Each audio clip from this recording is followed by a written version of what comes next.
G'day, my name's Tom Ray and this is Very cross.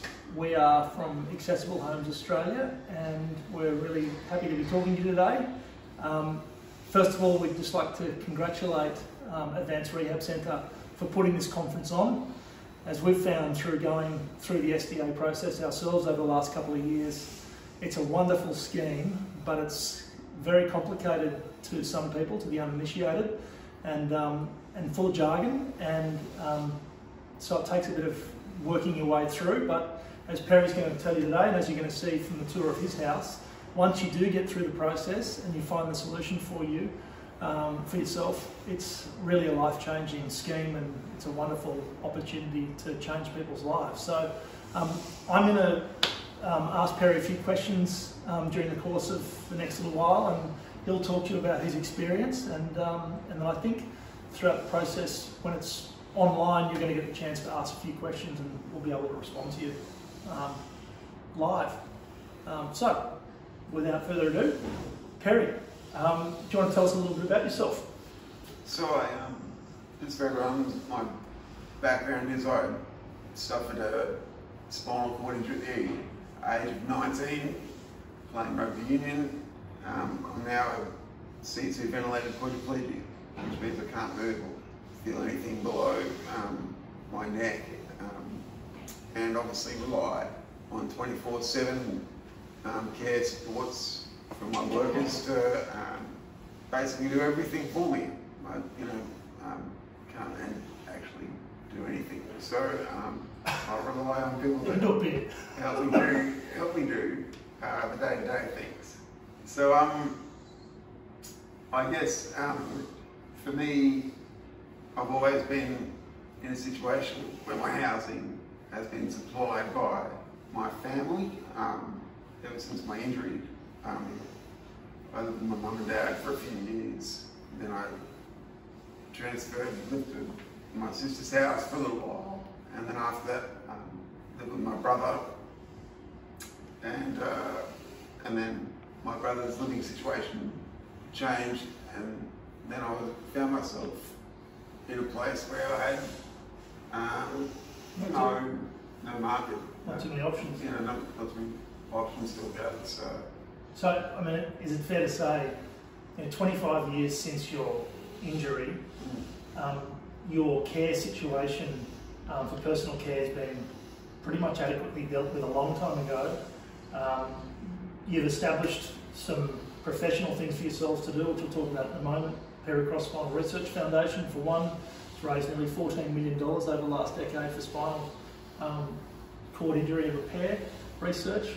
But the accommodation side of things for your own personal living situation has been that one thing in your life that's been always open to uncertainty. And yeah, I think that's fair to say.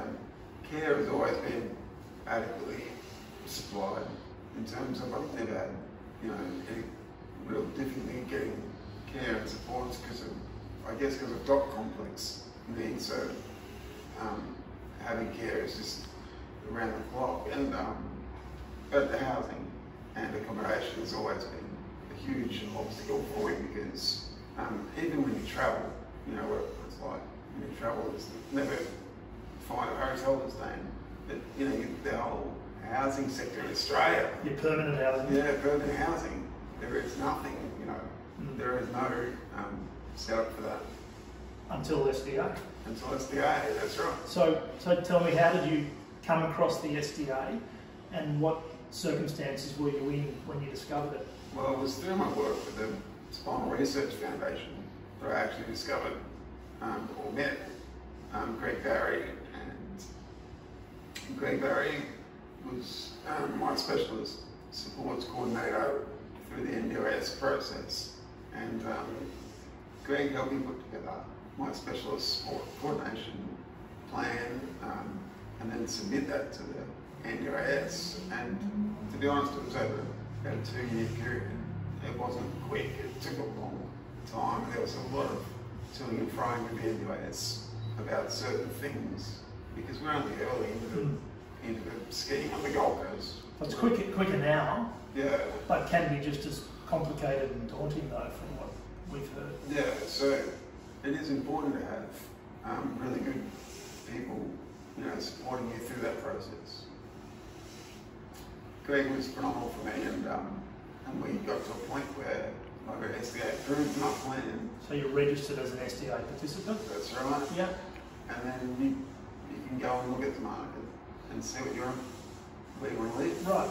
So you get registered as a high physical support category for yourself on your NDIS plan about a year ago, not even a year ago.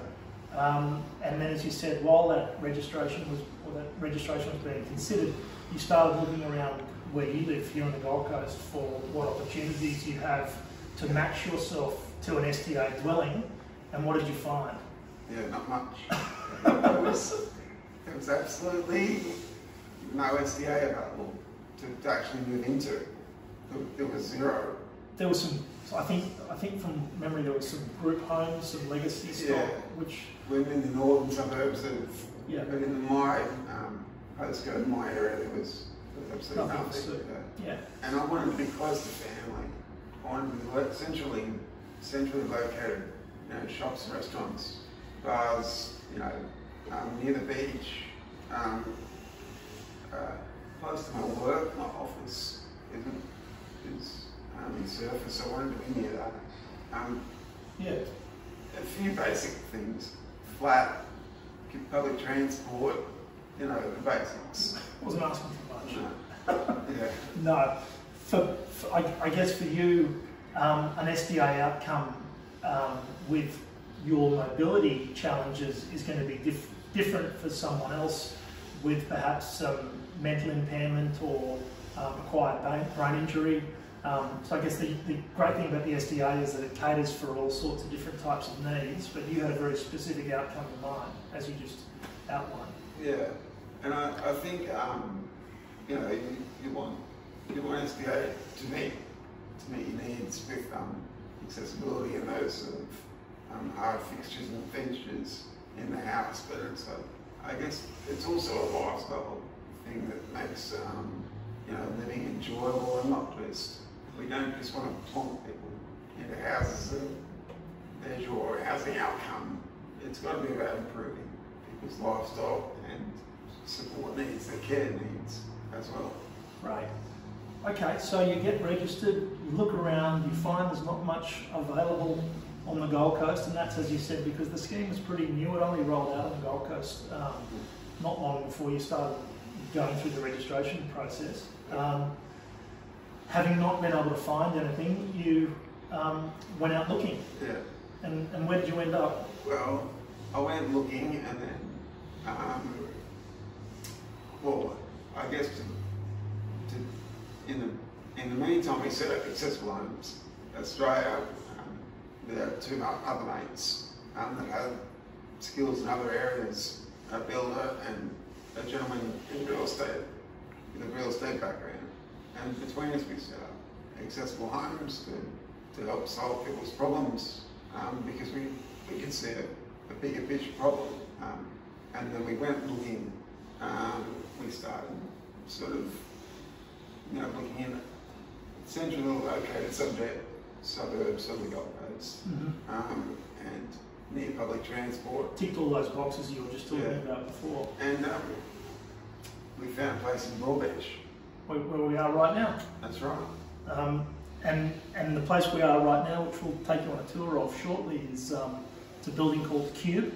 It was recently completed, post-April 2016, which means that it's eligible to be categorised as new development stock. We found this apartment that had never been lived in before, and we were able to overlay the SDA high physical support plans or specifications for this apartment and come in with our partners and modify this apartment from a standard residential apartment to a registrable high physical support SDA dwelling, which is what we did towards the end of last year, enabled Perry to move in at Christmas time about 6 months ago. So the building itself is, as we said, it's a regular residential apartment building in the middle of Broadbeach on the Gold Coast, which is geographically, for those of you who don't know the Gold Coast, geographically pretty much centred along the coast. The building's about 30 stories high. We're on the 27th floor up here. We're northern aspect, facing the sun, which was important to Perry. He wanted an apartment that had plenty of sunlight and warmth for his body temperature. It's got great views, good accessibility downstairs to a recreation deck, which has got a pool, meeting space, barbecue area, lots of facilities where we can all get together and socialise like anybody else would, but do so in an environment that is safe and secure. And at the same time, he can leave the building, and within 100 metres of here, gosh, there must be dozens of restaurants and cafes and other external recreational facilities. Yeah, which is great for when friends are in the property and you can go and grab a coffee and catch up with people. So it's super central and handy. Yeah, and so Accessible Homes Australia, well, you're somewhat unique in that you're both an SDA participant and a tenant in this property, but you're also an SDA provider, which Accessible Homes Australia became. So Perry, you've got a unique perspective on things as both someone at either end of the provider-participant scale. Yeah, I do. I think it's important to sort of not underestimate how complex and how difficult it can be to navigate the scheme, and that was why I set up the company, was to help people, help to solve those issues and make it a bit more streamlined process. So I think we've achieved that now. Yeah, fantastic. So now we're going to take you on a quick tour of my fantastic apartment. We'll start it outside here, and the first thing you'll notice is the front door. The front door had to be widened, so we had to pull out the existing door and widen that doorway cavity, but it's also voice activated. Show numbers. Tab 7. Come on inside.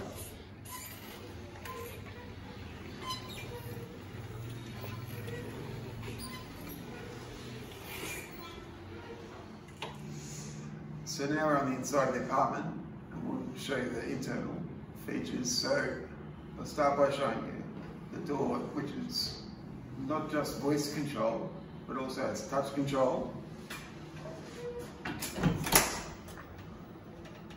And controlled obviously by the motor up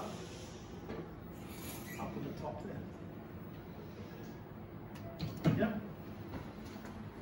And then also inside, I guess we started in this area. We opened these doors from, we've had to raise the deck outside so that the threshold from the inside to the balcony is level, so I can drive my wheelchair straight across with no steps.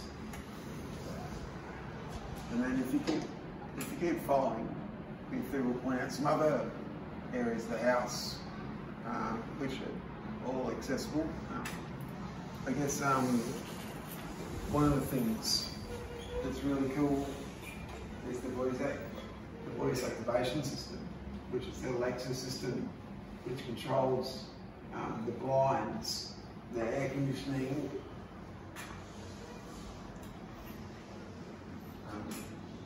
the TV, all the lights, basically anything that you can think of in the house that opens and shuts can be voice controlled. Some of the accessibility features in the kitchen. Tom, if you want to give me a hand, just to point out some of these features in the kitchen. So we have sensor taps, which for people with some degree of mobile dexterity can use the taps without having to pull any levers or turn any knobs. There's an accessible space under the sink here that will enable a wheelchair to access the sink for washing up. Not that Pez does any washing up. Same can be said for over here with the oven. So the cabinetry's been designed here so it slides in and out. That has the capacity to be motorised as well, but for Perry it's not motorised. The pantry is a pull-out pantry to allow a wheelchair to come alongside the food cupboards and pantry and be able to pull whatever's in and out without the participant having to reach inside the cupboards. Moving through here, there's a compact laundry with a 2-in-1 washer dryer, which means that you don't have to reach up too high to access the dryer. Everything is down at that level, which is easy for wheelchair accessibility. And then finally, in this room here, there's the comms cupboard, the communication hub and the IT, which brings all the voice activation and home automation together, which is a data rack here full of all of the controls. And at the bottom here is a backup battery in case the building loses power. The apartment can run itself for several hours on those batteries, which is really important for participants who may have life support apparatuses like ventilators, such as Perry. Okay, so Perry's been talking about the home automation, which is accessed through his voice via an app on his phone. There's also everything that is on that app, which runs the apartment, mirrored through this control panel here, which is essentially for his carers. So carers can control the temperature, the lighting, the blinds, the doors, the television, anything that they want to control the environment of the apartment through this panel here. So we also had to widen the hallway in my apartment, so follow us down to my room.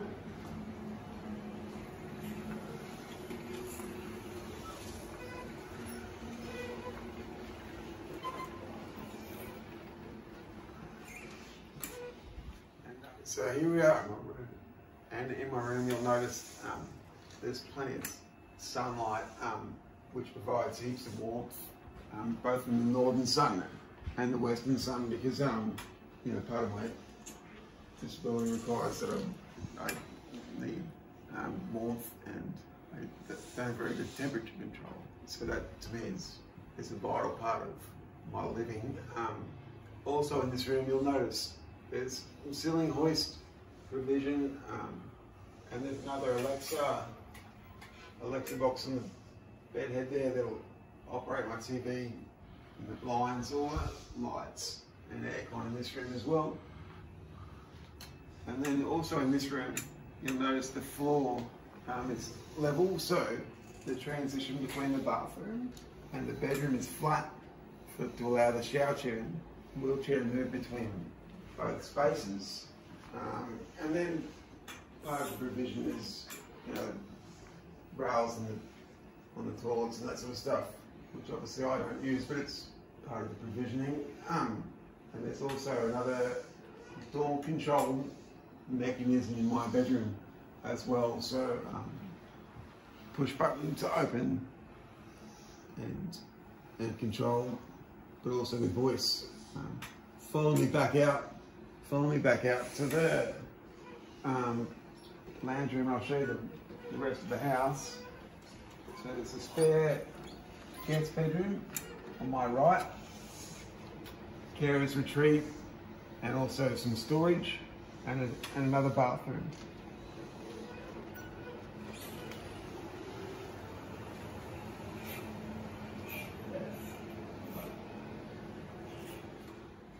So you've just had a quick tour of my apartment, and I'm sure you'll agree it's life-changing stuff. And I want to make that outcome, you know, possible for more and more people. So for Accessible Homes Australia, our next project on the Gold Coast is in Palm Beach, and we are providing 7 high physical support apartments, which will be completed in July 2021, those apartments will have an on-site sill provider who's MS Queensland is the on-site sill, which allows for people to have great on-site care as like a secondary sort of support, but also great primary care provisions from their usual care supports. So we're looking forward to that project being the next sort of life-changing project for accessible homes. We should clarify that, because some of the inquiry that we've been getting from people is people who are worried about moving into these types of apartment complexes where there's on-site sill, and they believe mistakenly that they've got to give up their primary care provider in order to take up occupancy in one of these places. Not true. You can bring your primary care support with you, but there is a secondary care support there provided, as Perry said, on site, and in our case that'll be provided by MS Queensland, who look after all sorts of people, not just people with MS throughout Queensland. So yeah, it's under construction now, but as Perry said, it's providing an opportunity for him and the rest of us at Accessible Homes Australia to help people come to the same sorts of life-changing outcomes that Perry's achieved for himself that you've just seen here today. So we're really proud of the SDA as part of the NDIS. We think it's a fabulous scheme. To our knowledge, there's nothing like the SDA anywhere in the world. It's addressing a need which has probably been around for too long in Australia. The NDIA believes there could be as many as 28,000 people like Perry in Australia with high supported living needs who are not being catered for adequately enough as it is today. There's over 6,000 young Australians in nursing homes. There's people in hospitals who are unable to be discharged because there's no suitable accommodation for them to be released into. The SDA is designed to cater for all those needs and come up with far better solutions and personalised solutions for people in those situations. So the scheme is in its early days, relatively. It's only a few years old. It's going to take a while to roll out and to become seamless in terms of its execution. But already, in comparison to the experience that Perry had going through as a participant being registered, it's a lot better now. But there are supports out there. If you're feeling like you're overwhelmed with information and don't know where to start, give us a call or talk to your NDIA planner or support coordinator and ask for some help to help you guide your way through the process. And best of luck with it. Thanks a lot. If you're ever on the Gold Coast, come and see us. Yeah.